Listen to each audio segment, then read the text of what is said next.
galerinha, tudo bem com vocês? Pessoal, nessa aula de hoje o tema vai ser classificação dos seres vivos. Nós vamos falar um pouco sobre o histórico de como começou essa classificação. Nós vamos falar também um pouco sobre o porquê de classificar essas espécies e principalmente como classificar. Falaremos também sobre nomenclatura científica, a sua importância e as suas regras. Então acompanhe essa aula de hoje para saber mais sobre o assunto.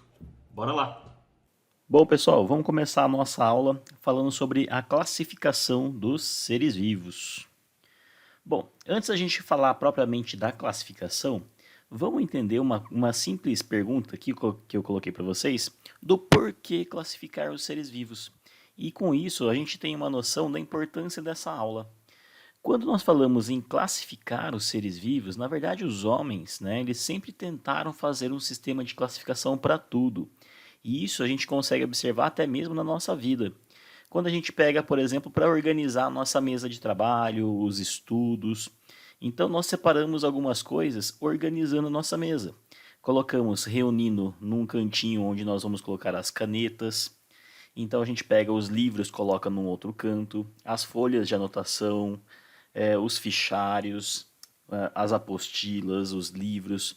Então nós organizamos o nosso local de trabalho colocando uma classificação e agrupando esses objetos. Quando vocês vão para uma aula, por exemplo, que vocês têm diferentes disciplinas, você organiza o seu caderno separando ele por determinadas áreas. E tudo na nossa vida é assim também. A partir do momento que você vai organizar o seu guarda-roupa, você vai criar um sistema de classificação, separando as roupas de uma cor para cá, de outra cor para lá, sapatos, roupa íntima, camisetas, blusas, roupa de calor, roupa de frio, e você faz esse sistema de classificação.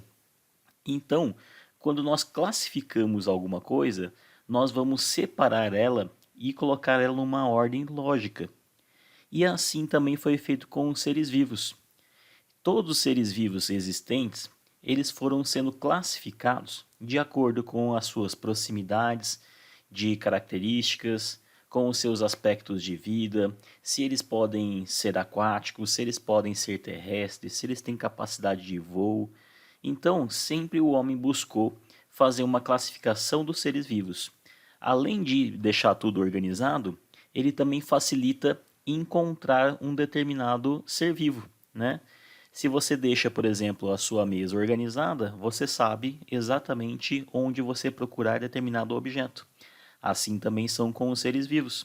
Se você tem todos os seres vivos classificados, ordenados, se você precisa classificar um novo ser vivo que você descobriu, ou precisa encontrar onde estaria a posição de um ser vivo segundo essa classificação, ele é facilmente encontrado se tudo estiver classificado e ordenado, tá? Então essa é a importância também para fazer encontrar, né, um determinado ser vivo em uma classificação, ou então classificar um ser vivo novo que foi encontrado, uma espécie nova a ser descrita. Você consegue saber exatamente, né, onde ele se encaixaria no seu sistema de classificação. Importante também nós termos essa classificação dos seres vivos para a gente conseguir estimar toda a biodiversidade de espécies.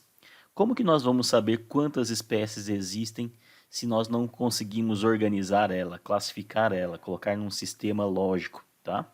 Então, é importante para nós conhecermos toda a diversidade de espécies existentes, fazer uma classificação. Além disso, é importante para a gente fazer estudos de parentesco e de relações evolutivas. Então, sabendo, né, classificando uma espécie, nós podemos analisar as características dessa espécie e saber se elas estão mais próximas de uma, mais distantes de outras, e estabelecendo relações de parentesco dessa forma.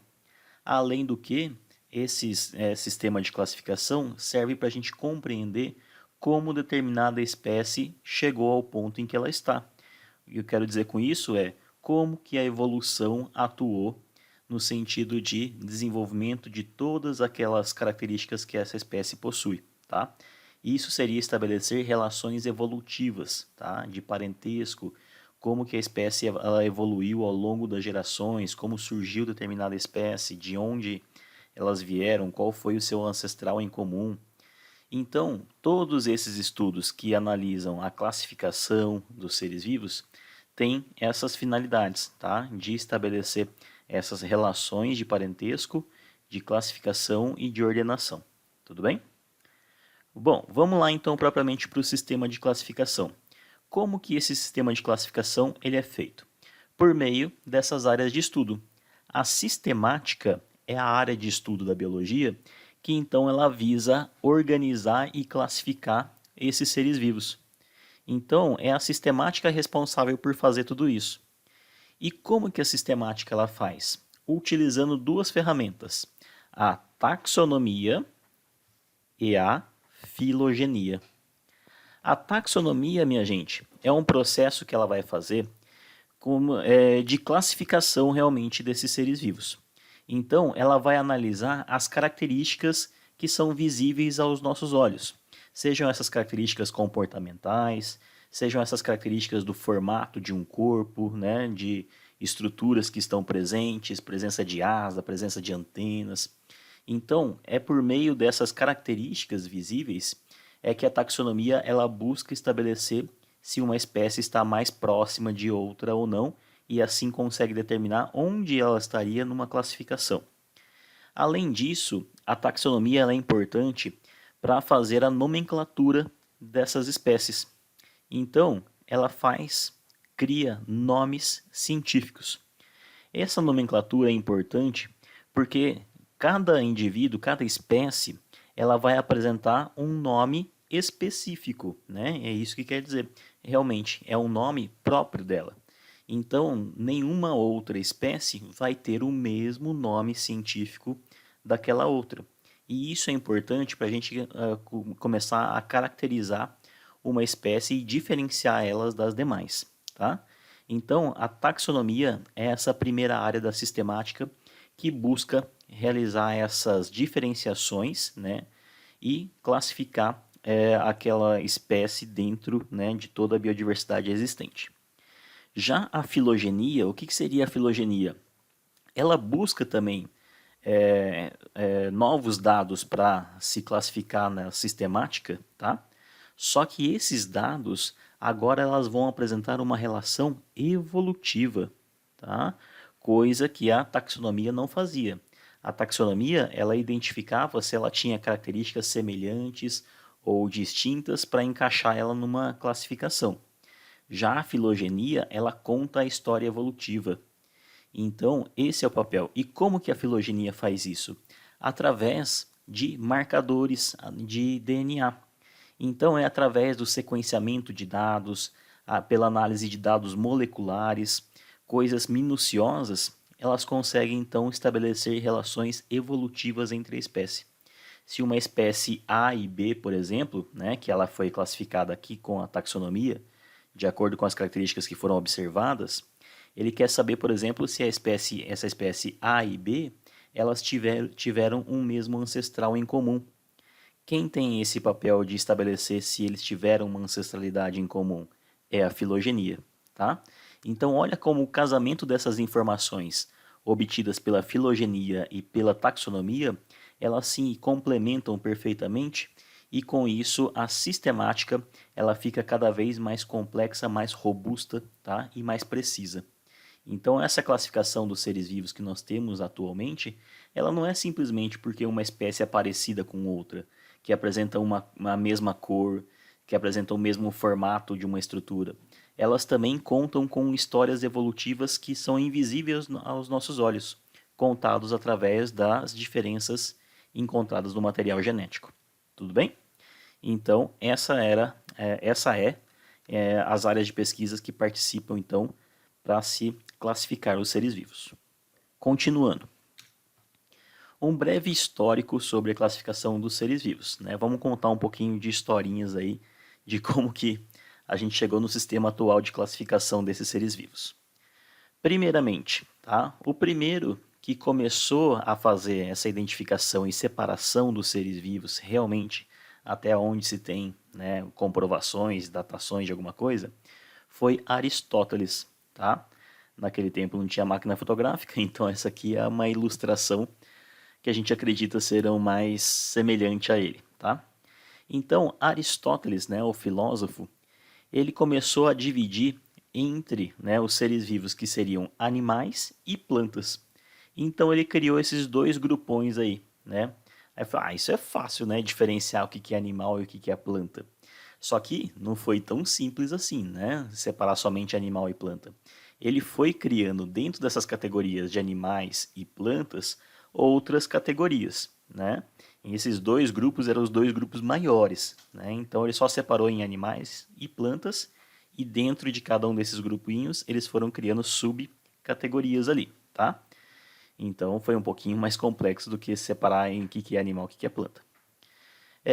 E o Aristóteles, né, ele criou essa base de, né, separação e vários outros cientistas, filósofos que vieram depois dele, eles foram, né, copiando esse raciocínio. Na verdade, eles foram incrementando mais, né, essa classificação do Aristóteles, tá? Então ela foi bem aceita, né, essa separação do Aristóteles. Chegou-se lá no ano de 1700 e pouco, né, quando surgiu um ilustre naturalista, né? Nós não tínhamos biólogos ainda nessa época, né? Então lá eram os naturalistas. Um sueco chamado de Carl von Linné, né? Pela minha pronúncia, né? Muitos alunos falam carvão, né? Carvão Linné. Não, é Carl von Linné, tá? E em português, aportuguesado, né, para a gente simplificar o nome dele, nós acabamos chamando ele de Carlos Linneu, tá? Mas ele foi, né, esse nome também tem outras variações, né, do latim, de Carolus, né? Enfim, né, mas o que nós conhecemos aqui no Brasil, nós chamamos, né, simplesmente de Linneu. Então, quando eu falar para vocês em Linneu, é essa ilustre pessoa aqui, o Carl von Linné, tá? Ele foi importantíssimo, né, e é até hoje super importante para o sistema atual de classificação dos seres vivos. Por que isso? Porque ele determinou um critério de classificação e ele criou as categorias de classificação que nós estudamos até hoje, que nós adotamos até hoje, tá? O Linneu, né, naquela época, é lógico que, né, ele tinha uma quantidade de recursos, né, mais restrito do que nós temos hoje para fazer a classificação dos seres vivos. Então, ele continuou com essa classificação proposta pelo Aristóteles, né, de plantas e animais, tá?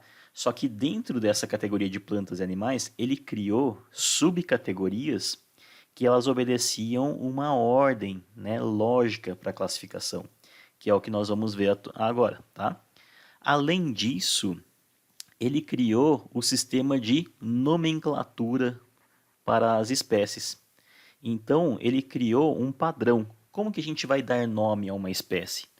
Se a gente dá um nome popular, por exemplo, a gente fala assim, é um cachorro, né? Fala de cachorro, existem várias variações aí, né, dessa espécie. Se a gente fala, por exemplo, chama pelo nome popular de um peixe, por exemplo, fala sardinha. Nós temos várias espécies de sardinha que apresentam o mesmo nome popular. O lambari. Lambari também é uma espécie de peixe de nome popular, né, lambari. Só que nós temos várias espécies, né, que nós chamamos de lambari. Então, como saber, né, que espécie a gente está se referindo? Então, não dava para a gente utilizar um nome popular, tá? Até mesmo os nomes populares podiam ter variação dependendo do país. Aqui a gente chama uma espécie tal de lambari, uma outra espécie lá na Argentina, a mesma espécie lá na Argentina, ela pode mudar de nome popular. E a gente está se referindo à mesma espécie, tá? Então, para não ter esses equívocos, não se utiliza na ciência os nomes populares. Nós utilizamos uma nomenclatura científica. E quem desenvolveu essa nomenclatura científica, as regras, foi o nosso querido Linneu, tá? Então, Linneu ele teve duplo mérito aí para a classificação dos seres vivos. Ele criou um sistema de classificação baseado em categorias, né? Que depois nós vamos ver que são os táxons. E aqui ele criou também a nomenclatura científica, que é também conhecida como a nomenclatura binomial. A gente já vai ver por quê. E ele colocou tudo isso no livro dele, né? O Sistema Natural, né? Que seria o nome do livro dele, que é um dos livros muito, né, que foi muito importante aí nessa época, tá? Bom, Depois desses dois, lá no ano de 1866, surgiu um outro, né, importante figura aí, chamado de Ernest Haeckel, tá? O Haeckel, ele pegou essas categorias também do Linneu, também do Aristóteles, e ele criou uma outra categoria, uma outra divisão ali. Ele falou assim, bom, não é tão simples assim, né? Todos os seres vivos não podem ser divididos simplesmente em plantas e animais. Tem, por exemplo, micro-organismos, né, organismos mais simples aí, que eles não seguem, né, um padrão nem de animal e nem de vegetal. E ele criou a categoria de reinos protistas, né, e o reino Monera também. Então, seriam organismos menores, mais simples. Então, já não são mais animais e vegetais. Agora nós temos grupos de micro-organismos aí. E foi esse Haeckel, né, o que trouxe primeiramente a importância de se dividir em um novo grupo aí, tá? Depois, aqui é uma simplificação, né, do que ele da classificação que ele fez, tá? Para vocês verem que não é tão simples igual eu estou falando desse jeito, né? Eles tiveram muito mais trabalho e o trabalho deles era muito mais robusto do que o que eu estou falando aqui, né? Depois dele, né, do Haeckel, em 1969, veio um outro biólogo, o Whittaker, tá? O Whittaker, ele pegou o grupo das plantas e ele começou a analisar, falou assim, bom, essas plantas aqui têm muitos organismos que eles são bem diferentões aí, né? Eles são mais simples do que esses desses vegetais aqui. Eu acho que eu vou separar ele num reino à parte. E ele separou do grupo das plantas, criando o grupo dos fungos, o reino fungi. Então, ele tirou de dentro desse grupo aí das plantas, porque antes os fungos eram classificados como vegetais, tá? E ele retirou ali de dentro e criou um grupo à parte.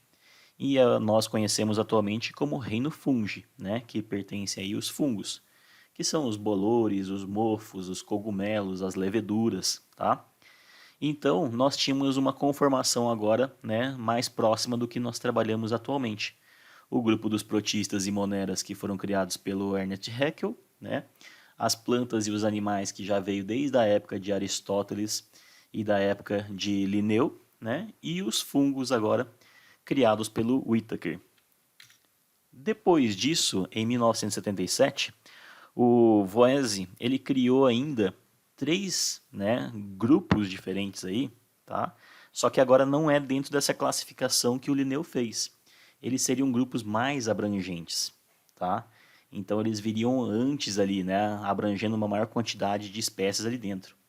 E ele criou esses três grupões, que seria o grupo Bactéria, o grupo Archaea e o grupo Eukarya, tá? Então eles estariam no sistema de classificação ainda anterior, agrupando mais reinos aí dentro, tá? Quem que seriam esses grupos aí? Esses grupos, só para vocês terem uma ideia, o grupo Bactéria e o grupo Archaea, né, são chamados de domínios, né, esses grupos aí que eu estou falando. Então esses três domínios, Bactéria, Archaea e Eukarya. O domínio Bactéria e o domínio Archaea, eles são, né, englobam aí os organismos que eles são mais simples, que são os organismos procariontes, né, que todas então as células presentes ali, elas serão células procarióticas, sem um envoltório nuclear, né, mais simples. Mas o que difere o domínio bactéria do domínio Archaea? O domínio Archaea, ele corresponderia então a esses micro-organismos mais simplesinhos, mas que vivem em lugares extremos. O que seria um lugar extremo? Com temperaturas muito altas, por exemplo, né, como perto de regiões vulcânicas, em regiões de águas termais, né, muito quente, daqueles geysers, né, ou em locais de alta pressão, né, como no fundo de poço, né, de petrolíferos, né, em lugares com pouco oxigênio ou com uma concentração alta de enxofre, tá? Então esses lugares são lugares que são lugares extremos, né, de condição extrema para a vida. E só quem sobrevive lá seriam essas árqueas, tá?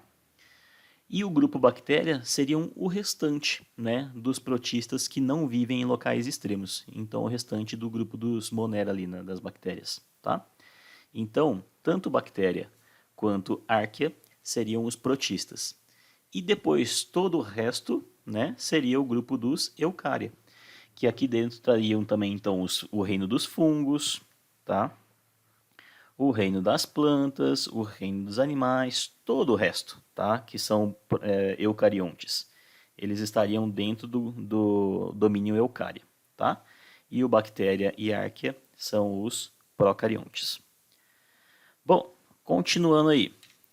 E aí, o último que eu vou, né, entrar aqui nessa história, no histórico aqui da classificação, é Charles Darwin. Tá? Darwin, que vocês já conhecem muito bem, pelo menos de nome, que ele entrou com a teoria evolutiva, né, com base na ancestralidade. Então, a teoria de Darwin era a teoria do ancestral em comum. Então, é aquela velha história, né, de que é errado falar que o homem veio do macaco. Mas o certo é falar que o homem e o macaco, né, o homem e o chimpanzé, eles tiveram um ancestral em comum. Então essa relação de ancestralidade, né, de ter um ancestral em comum entre as diferentes espécies, nos traz essa ideia justamente de genealogia, tá? Então ele dá para a gente essa característica evolutiva. E com isso é possível a gente construir esse esquema, né, de ilustração, que assemelha-se a uma árvore, né? Então uma árvore ela vai partir nos seus troncos, seus ramos aqui. Ela vai se ramificando. E isso é o conceito de árvores filogenéticas, tá? É uma árvore que conta a história evolutiva desses seres vivos aqui. E isso foi possível através dos estudos evolutivos propostos por Darwin lá, né, no período de 1800 e pouco. Tudo bem? Então, esse pessoal aqui, eles tiveram essa grande importância no sistema de classificação que nós adotamos hoje. Bom, vamos lá então. Falei para vocês sobre, né, as categorias taxonômicas que foram criadas por Linneu. E o que são essas categorias taxonômicas então? Vamos entender como que se dá essa classificação. Então, quando você tem uma grande quantidade, né, de coisas para classificar, se você cria um sistema de classificação muito simples, essas várias coisas ficam agrupadas dentro de um grupo muito grande, né? Ah, ficou confuso isso. Vamos entender o seguinte, sempre eu dou o exemplo do guarda-roupa, né? Entenda uma coisa, se você tem, por exemplo, um guarda-roupa sem nenhuma divisória lá dentro, fica muito difícil você separar e encontrar uma determinada roupa. Então, quero uma calça jeans azul. Você vai ter que procurar no meio daquela bagunça do guarda-roupa com todas as roupas misturadas a sua calça jeans azul. Agora, se lá dentro você cria subdivisões, quanto mais subdivisões você cria lá, mais fácil fica nós encontrarmos, né, e mais organizado fica, tá? Vamos supor o seguinte, então nesse guarda-roupa você cria uma prateleira que você vai colocar as calças, né? Calça jeans em uma divisão, calça de moletom numa outra divisão. Aí você vai criar a divisão agora das camisetas. Camisetas brancas, né, claras em uma divisão, camisetas escuras numa outra. Camisetas de manga longa numa outra, camisas sociais numa outra, roupa íntima, né, de cueca e meias, não sei o que, em gavetas separadas. Quando você cria esse sistema de classificação com várias subdivisões ali dentro, fica cada vez mais organizado. E foi isso, né, o que Linneu procurou fazer, em criar várias divisões ali dentro, né, e essas divisões tinham como objetivo de organizar uma grande quantidade de espécies diferentes. Ele viu que quanto mais subdivisões ele criava, mais organizado ele ia deixando então todo esse sistema de classificação dele. Então ele criou basicamente esse sistema, né, de categorias taxonômicas que eu coloquei aqui embaixo. A parte mais basal de todas elas, né, seria a espécie. E quando a gente fala em espécie, às vezes é muito difícil a gente definir o que é uma espécie. O que faz de nós, Homo sapiens, uma espécie que é diferente de uma outra espécie ali? Então, para isso, a gente precisava criar um conceito de espécie. E esse conceito de espécie, né, depende do ponto de vista, né, que nós vamos analisar, Mas o geral do conceito biológico de espécie, ele é esse daqui que eu coloquei em destaque aqui para vocês, ó. São indivíduos que são semelhantes, tá? Então eles apresentam características semelhantes. E esses indivíduos, eles devem ser capazes de se reproduzirem. E o fruto dessa reprodução é um outro indivíduo que ele também é capaz de se reproduzir, ou seja, ele nasce fértil. Então esse é o conceito de espécie. São indivíduos que apresentam características semelhantes, capazes de se reproduzirem e gerar um descendente fértil, que também vai ser capaz de se reproduzir. Ah, mas e se eu cruzar duas espécies diferentes? Pode nascer um indivíduo híbrido ali? Pode, tá?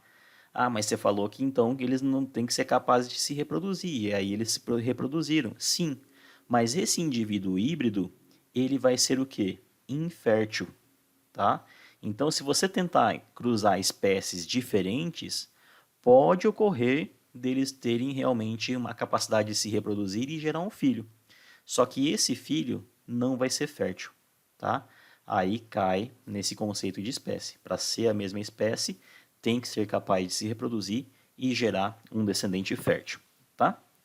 Então, vamos agora pegar essa classificação, né, as categorias taxonômicas propostas pelo Linneu. A mais abrangente de todas, ele chamou de reino, tá? Então, dentro do reino, fala assim, o reino animal. Olha a quantidade de animais que nós temos, então, presente, quantidade de espécies, né, que nós temos aí dentro do reino dos animais. Facilitou alguma coisa? Putz, não facilitou nada, né? Então, vamos agora criar o quê? Uma outra subdivisão dentro do reino animal. Ele criou uma subdivisão chamada de filo, tá? Agora sim, já começou a facilitar um pouco, né? Que animal a gente está falando? A gente está falando de uma esponja, por exemplo, né? Então ela pertence ao filo dos poríferos, né? Nós estamos falando de um peixe. Beleza, se a gente está falando do peixe, então ele está dentro do filo dos cordados, tá? Então assim ele começa a ficar um pouco mais organizado esse sistema dele. Só que ainda, né, nós temos muitas espécies dentro de cada um dos filos. E para isso ele criou um outro sistema, né, uma outra classificação dentro de filo, que é o que ele chamou de classe, tá? Nós estamos falando do filo dos cordados. Falamos de peixe, então nós estamos falando da classe dos peixes, tá? Então olha como agora vai se direcionando. Só que ainda nós temos bastante espécie aqui dentro. Vamos deixar o negócio ir afunilando e deixando cada vez mais certeiro, mais específico. Ele criou então uma outra divisão dentro da classe chamada de ordem. E assim ele foi indo. Dentro das ordens, ele criou outra subdivisão chamada de famílias. E as famílias ainda se dividem em diferentes gêneros. E os gêneros, eles terminam em espécie, tá? Agora sim, só tem uma espécie ali, certo? Tá tudo certinho até chegar aquele indivíduo ali que nós queremos. Então, olhem como nós partimos de uma categoria mais abrangente e cada vez a gente vai afunilando até chegar em uma única espécie que nós queremos, tá? Isso a gente pode representar por essa figura de conjuntos. O reino ele seria o conjunto maior, que abrange uma maior quantidade de espécies ali dentro. O filo já é uma categoria menor, que está dentro de reino, tá? A classe é uma categoria menor ainda, que está dentro de filos. A ordem está dentro de classe. Por sua vez, as famílias estão dentro da ordem. A família ela vai abrigar diferentes gêneros, e dentro de gênero pode conter diversas espécies ali, tá? Então, cada vez nós vamos indo, né, para categorias menores dentro de cada uma delas. Fica confuso, né, eu decorar essa sequência aí, eu tenho que saber reino, filo, classe, ordem, família, gênero, espécie. Eu vou acabar me confundindo, né? Se cair uma questão dessa aí, eu vou me confundir. Então, um pequeno truquezinho para você, né, memorizar essa ordem, né, das categorias taxonômicas, tá? Separamos aqui um macetezinho para vocês, ó. O reino, tá? Então, separa aqui, ó, reino, filo, classe, ordem, família, gênero e espécie. Forma para nós uma palavra que é um macetezinho, ó, reficofage. Reficofage. Agora fica mais fácil. Se você lembrar do reficofage, você lembra a ordem exatamente das categorias taxonômicas do Linneu. Re de reino, fi de filo, C de classe, O de ordem, Fa de família, G de gênero e E de espécie. Reficofage. Certo? Ficou mais fácil? Também tem uma outra, né, que falava do rei. O rei filósofo classificou ordenadamente a família do general espartano, tá? É uma outra jeito de decorar, só que essa é uma frase, né? O rei filósofo classificou ordenadamente a família do general espartano. Uma palavrinha mais simples, reficofage. E aí você decora toda essa sequência de categorias taxonômicas. Belezinha? Continuando. Então, quando a gente está falando de reino, né, a gente está falando da categoria mais abrangente aqui proposta pelo Linneu. E cada vez que a gente vai indo, nós vamos afunilando cada vez mais até chegar na parte mais basal da classificação, que seria uma espécie.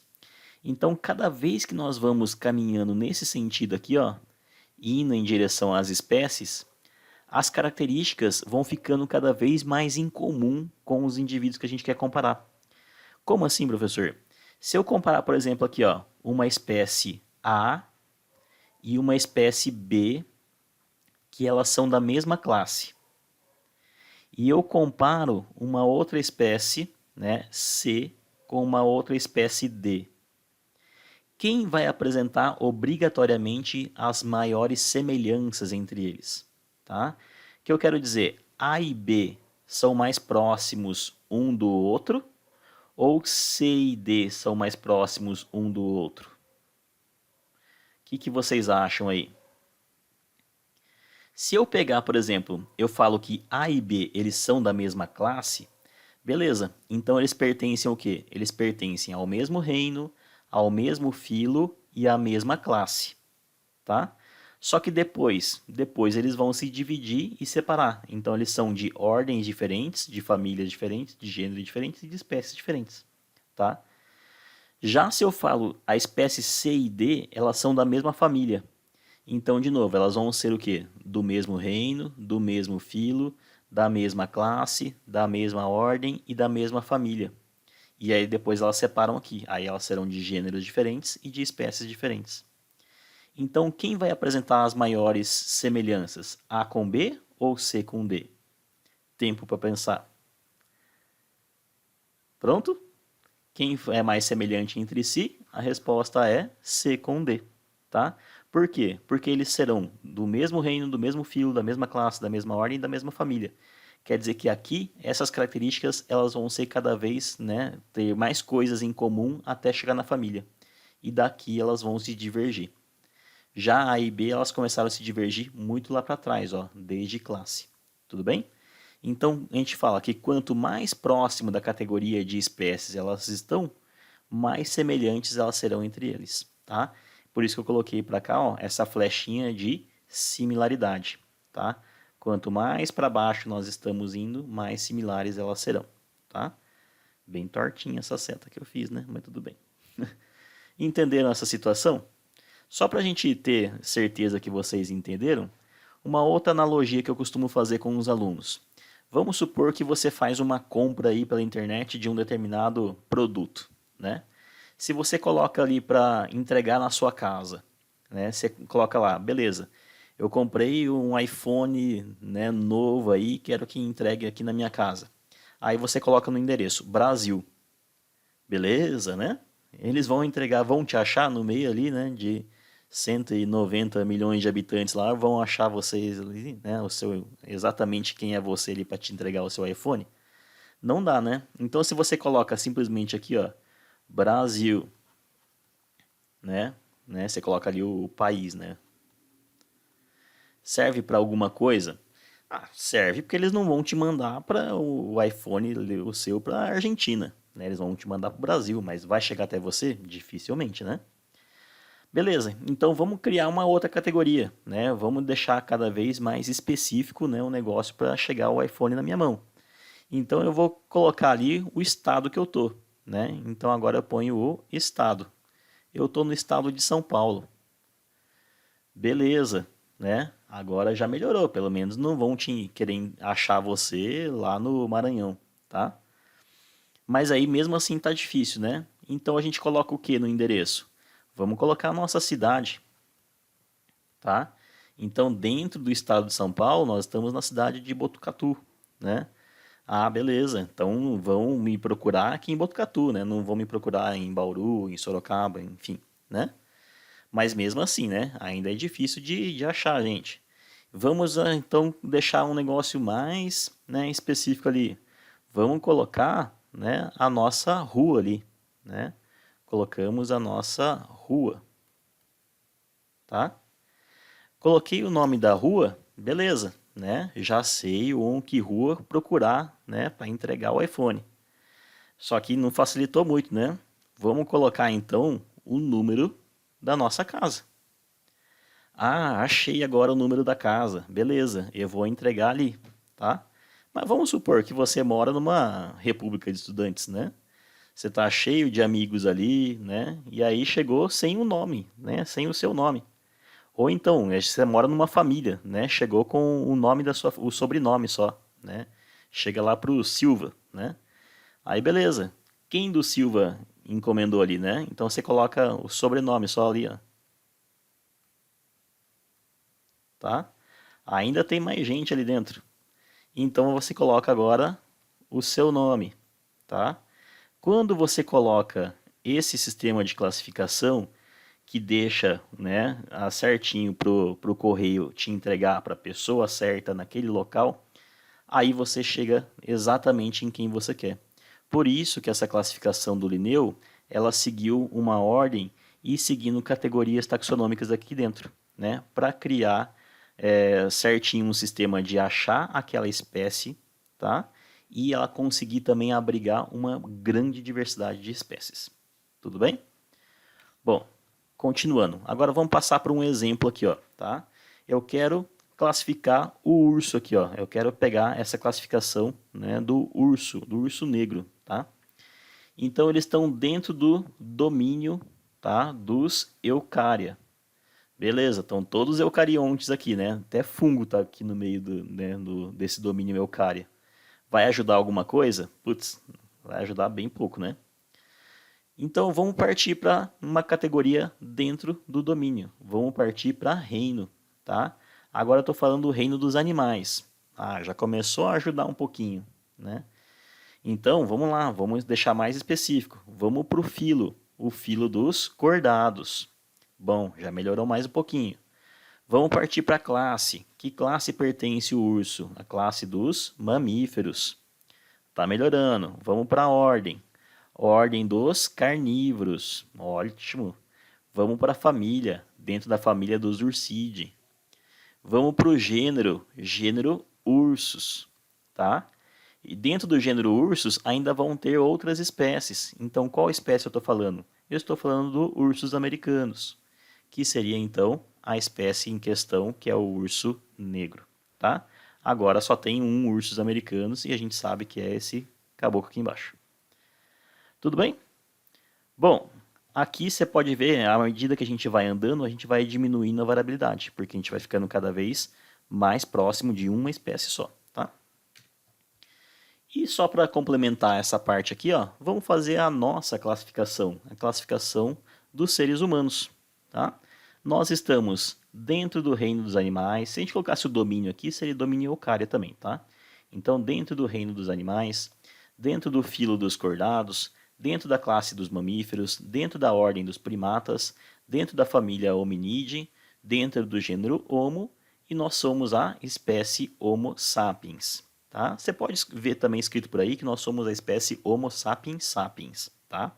Esse outro nome ali, a mais, que está o sapiens, é uma designação da subespécie. Tá? Porque atualmente nós temos descritos muito mais espécies do que na época, né, desses caras que descreveram essa categoria taxonômica. E ficou-se necessário, então, nós criarmos mais categorias, né, para tornar esse sistema de classificação melhor. Tá? Então, nós temos agora categorias intermediárias. Nós temos para baixo de espécie as subespécies, tá? Nós temos para baixo de gênero, né, o subgênero.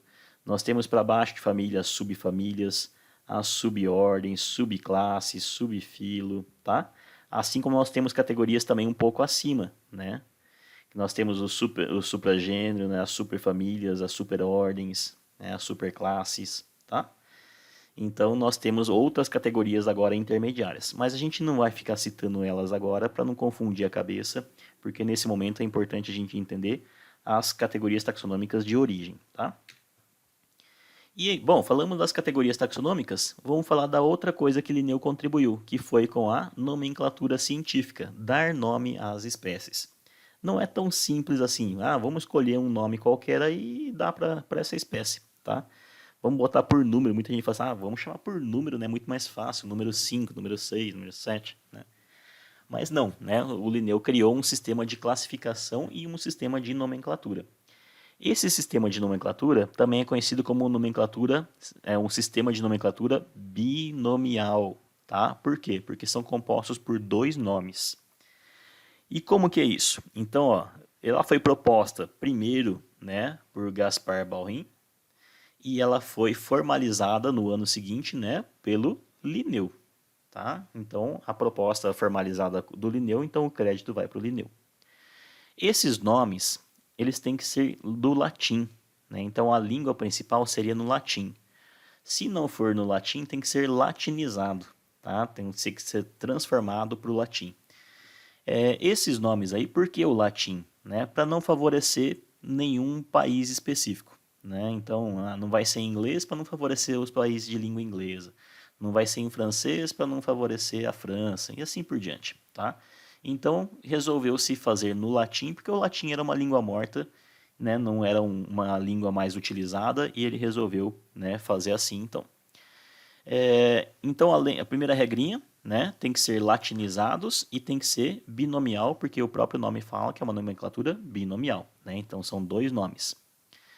A primeira palavra, né, do nome ali, ela quer dizer o gênero. Tá? Então, a primeira palavra do nome científico será do gênero ao qual ele pertence. Tá? Então, é a categoria do gênero. Isso é obrigatório.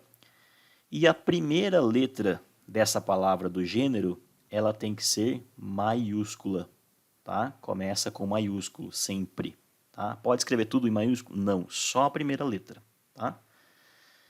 E a segunda palavra? A segunda palavra, ela vai designar a espécie dela, tá? Então, ela identifica a espécie. Só que aí, essa palavra aqui, ó, né, a segunda palavra, ela tem que ser toda escrita em minúsculo, toda. Posso escrever a primeira em maiúscula, né, para ficar parecido aqui com o gênero? Não, é tudo minúsculo na segunda palavra, certo? E além disso, essas duas palavras do nome, tá, do nome científico, elas têm que ser escritas em destaque. Como que eu vou destacar esse nome? Você vai escrever em itálico, tá? Ou então sublinhado, ou então em negrito. Notem que eu falei ou, tá? Não é para escrever tudo junto. Posso escrever em itálico e sublinhado? Não. Posso escrever sublinhado e negrito? Não. Posso escrever tudo em itálico, sublinhado e negrito, tudo junto? Não, tá? Você vai escolher um deles. Mas como que eu vou escolher? Atualmente, tá? Nós escrevemos sempre em itálico, né? Então, o preferido é itálico. Por que existiam os outros, então? É porque quando você está escrevendo à mão, né? Porque quando você está digitando num computador, porque a maior parte hoje dos textos são digitados, né, no computador. E aí é fácil a gente selecionar a opção de itálico. Mas quando a gente está escrevendo à mão, é difícil a gente escrever, diferenciar a nossa letra, né, cursiva da letra em itálico depois. Então, para não ter esse problema, quando a gente escreve à mão, a gente escreve sublinhado, tá?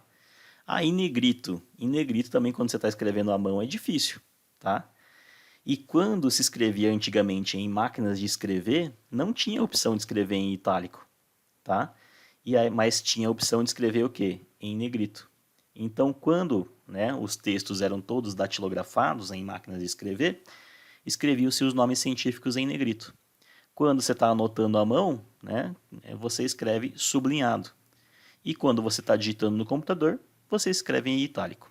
Tudo bem? Aqui eu coloquei 3 exemplos para vocês, né, de nomes científicos. Então, ó, nós temos a nossa espécie, Homo sapiens, tá? Então, aqui na primeira escrito em itálico, na segunda ela está escrito em negrito e na terceira ela está escrito sublinhado, tá? Esse outro aqui, ó, o Trypanosoma cruzi, é o agente, né, responsável pela doença de Chagas, tá? A doença de Chagas é aquela doença, né, que ela é transmitida através, né, das fezes do barbeiro, que é um percevejo, tá?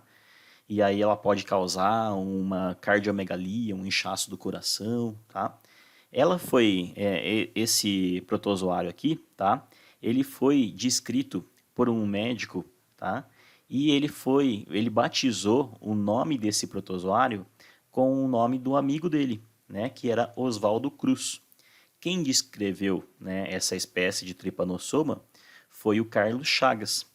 Só que por convenção, né, isso é uma outra regrinha de nomenclatura mais, né, mais específica ainda, que ele fala que a gente não pode batizar uma espécie com o nosso próprio nome. Então, quem está descrevendo uma espécie, a gente não pode batizar com o nome dele.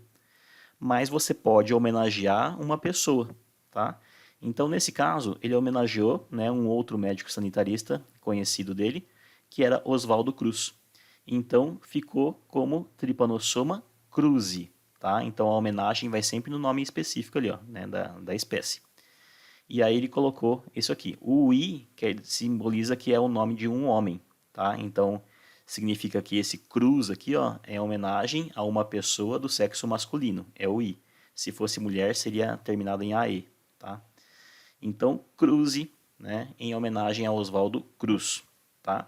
Aí o nome da doença, ele acabou se chamando de mal de Chagas, né, em referência ao próprio Carlos Chagas, tá? E esse outro aqui, né, que é bem conhecido por nós, que a gente escuta falar bastante, principalmente na época do calor, que é o Aedes aegypti, tá? O Aedes aegypti é um mosquito transmissor, né, de várias doenças, inclusive da dengue aí, né? E esse Aedes aegypti, né, ele também está escrito aqui, ó, de 3 formas, né? Em itálico, em negrito e em sublinhado. Aqui também foi uma homenagem, ó, Egipte, tá? Porque é homenagem ao Egito, né? Onde foi descrita essa espécie, né, foi encontrada a primeira vez e descrita, tá? E aí então foi também homenageado aqui, tudo bem? Então só para mostrar para vocês que é possível sim, se você um dia descrever uma espécie nova aí, tá? Você pode batizar ela em homenagem a uma pessoa. Certo, minha gente? Continuando. Quem são os reinos? Tá? Então agora nós falamos dessas divisões, classificações de categorias que o Linneu criou. Vamos falar basicamente sobre os reinos. Ao longo desse ano nós vamos estudar todos os reinos. Mas aqui eu não vou começar, né, a entrar me aprofundando nos reinos, somente vou falar de características em geral. Tá? Então a categoria de reinos é a categoria mais abrangente segundo a classificação do Linneu. Tá? Então dentro de cada reino entra aí um monte de espécies ali dentro. Tudo bem? E aí, por que é importante fazer essas classificações aí? Como que a gente vai colocar esses indivíduos dentro desses reinos, né? Escolher um reino? Nós vamos por características que eles possuem em comum, né? Quais são essas categorias que a gente analisa, por exemplo? Como o tipo de célula. Se for célula procarionte, ele vai estar no reino. Pode ser células eucariontes, vai estar em outro reino, tá? A gente pode organizar por, né, por organização celular, se o corpo deles é formado por apenas uma célula, se é formado por mais células, tá? Se ele vai formar tecidos verdadeiros, que são os pluricelulares, se não forma tecidos verdadeiros, que serão os multicelulares, tá? Nós podemos também organizar por obtenção de alimento.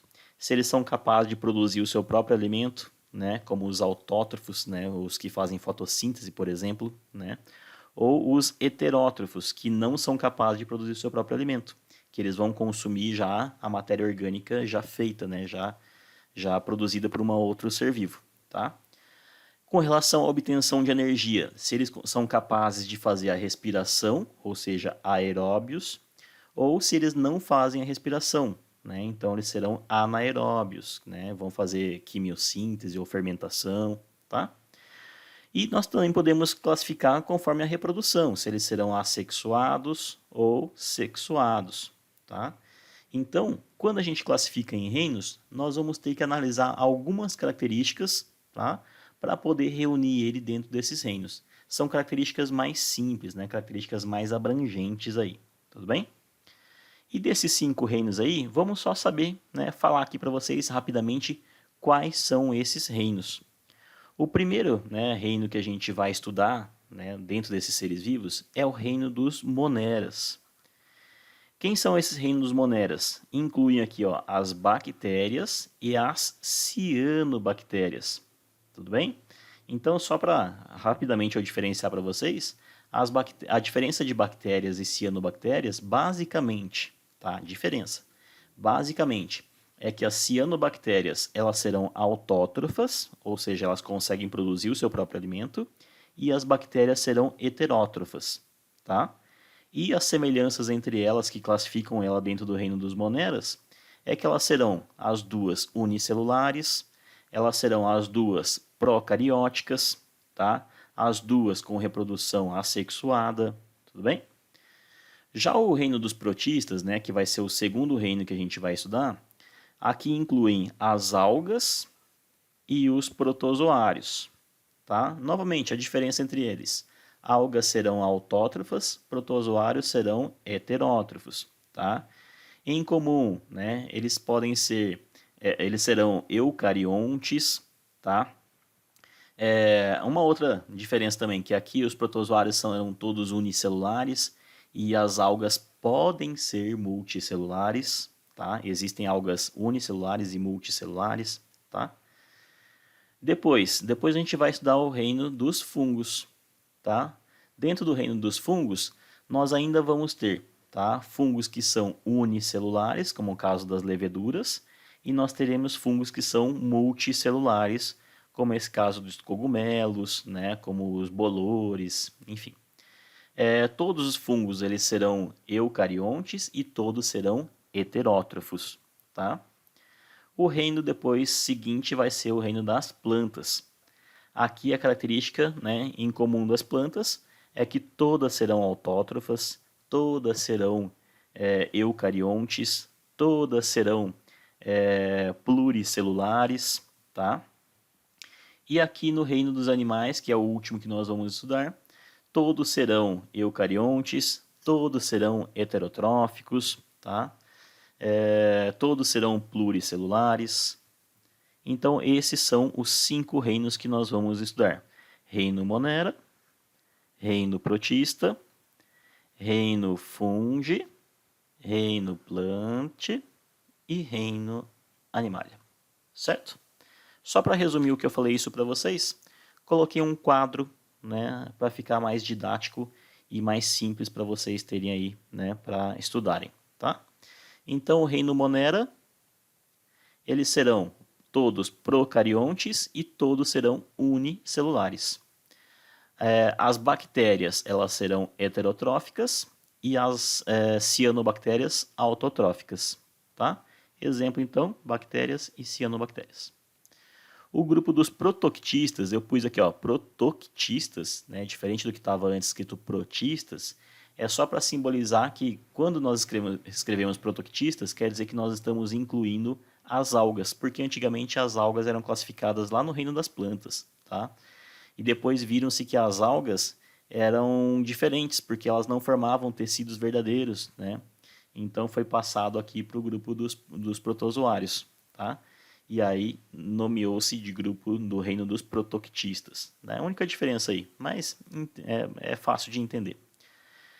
Todos eles serão eucariontes, mas nós temos representantes unicelulares e nós temos também alguns que são multicelulares, como algumas algas, tá? As algas serão autotróficas e os protozoários serão heterotróficos. Tá? Exemplo, então, protozoários e algas. Reino dos fungos, né? Dos fungos todos serão eucariontes, tá? A maior parte deles serão multicelulares, não é pluricelular porque eles não formam tecidos verdadeiros, tá? E nós temos alguns representantes que serão unicelulares, como é o caso das leveduras, né? Que é um exemplo de levedura, são os utilizados como fermento, tá? Para a fabricação de pães, né? De cerveja, né? Oba! Nutrição deles, todos serão heterotróficos, tá? Então eles não são capazes de produzir o seu próprio alimento, né? Errou quem falou que fungo faz fotossíntese, não faz, tá? Exemplo, né, são leveduras, mofos, bolores e os cogumelos, inclusive os comestíveis, né? Que você deve ter comido aí no estrogonofe, né? O champignon que você coloca no estrogonofe, é um fungo. Reino das plantas agora. Todas elas serão eucariontes e todos formam tecidos, então serão pluricelulares. A obtenção de alimentos, todos fabricam seu próprio alimento através da fotossíntese, portanto serão autotróficos. Tá? Exemplos serão os musgos, as samambaias, os pinheiros e as plantas com flores aí, que nós vamos estudar também esse ano em botânica. E para a gente fechar aqui esses 5 reinos, o reino dos animais. Todos são eucariontes e todos também são pluricelulares. Todos serão heterotróficos, tá? Não existe animal que faça fotossíntese. E exemplos aí, os animais que nós conhecemos, desde os mais simples, que são as esponjas, tá? Até os mais derivados aí na escala evolutiva, os mamíferos. Ok, minha gente? Então esse aí foi o nosso sistema de classificação dos seres vivos, um pouquinho da história e dos métodos de classificação deles. Deixo aí uma pequena reflexão aí para vocês, que conhecimento, acho que na nossa vida nunca é demais para a gente evitar certas situações aí, né, que não precisava ter hoje. Beleza, minha gente? Espero que todos tenham entendidos. A partir da aula que vem, nós vamos começar a falar, né, sobre alguns organismos. O primeiro que nós vamos falar é um organismo que não é propriamente um ser vivo. Me refiro a vírus. E depois entramos na classificação dos seres vivos, começando pelo reino Monera, depois de falarmos sobre vírus. Certo, minha gente? Fiquem todos com Deus e até a próxima aula.